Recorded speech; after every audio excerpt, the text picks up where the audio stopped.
Hi மக்களே, எல்லோரும் எப்படி இருக்கீங்க? நான் உங்கள் தவக்கல் மில்லேருந்து பேசுகிறேன்.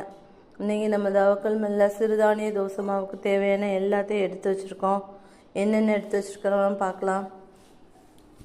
இது ராகியில் நிறைய இரும்பு சத்து இருக்குது. மில்கில் இருக்கிறத விட அதிகமான இரும்பு சத்து ராகியில் தான் இருக்குது. ராகி ஹெல்த்துக்கு ரொம்ப ரொம்ப நல்லது. கோதுமை, கருப்பு உளுந்து போன் ஸ்ட்ரென்த்துக்கு ரொம்ப நல்லது. மெயினாக லேடிஸ்க்கு ரொம்ப ரொம்ப நல்லது. போனுக்கு நிறைய ஸ்ட்ரென்த்து கொடுக்கக்கூடியது. வெள்ளை உளுந்து, மக்காச்சோளம், வெந்தயம் உடம்புக்கு குளிர்ச்சி தரக்கூடியது, சுகரை கண்ட்ரோல் பண்ணக்கூடியது. இட்லி அரிசி, வெள்ளைச்சோளம், பச்சை பயிறு,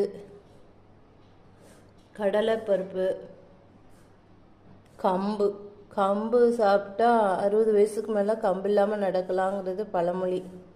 இதில் நிறைய சத்துக்கள் இருக்குது. ஹெல்த்துக்கு ரொம்ப ரொம்ப நல்லது. மெயினாக சுகர், ப்ரெஷர் இருக்கவங்களுக்கு, கொலஸ்ட்ரால் இதெல்லாம் இருக்கிறவங்களுக்கு ஹெல்த்துக்கு ரொம்ப ரொம்ப நல்லது. இதில் என்னென்ன பெனிஃபிட்ஸ் இருக்குதுன்னு சொல்லிட்டு இருந்தால் வீடியோ லென்த்தாக போகும். அதில் என்னென்ன பெனிஃபிட்ஸ் இருக்குன்னு வீடியோவோட அட்டாச் பண்ணியிருக்கிறேன், பார்த்துக்கோங்க. சிறுதானிய தோசை மாவு வேணுங்கிறவங்க ஸ்க்ரீனில் தெரியிற நம்பரை காண்டாக்ட் பண்ணி வாங்கிக்கோங்க. பக்கத்தில் இருக்கீங்கன்னா நேரில் கடையில் வந்து வாங்கிக்கோங்க. இது ப்ரீமிக்ஸாக கிடைக்கும். நைட்டு நீங்கள் ஊற வச்சிங்கன்னா காலையில் தோசையாக சுட்டுக்கலாம். காலையில் ஊற வச்சிங்கன்னா நைட்டு தோசையாக சுட்டுக்கலாம். நீங்கள் சால்ட்டு மட்டும் ஆட் பண்ணால் போதும், வேறு எதுவும் ஆட் பண்ண வேண்டாம்.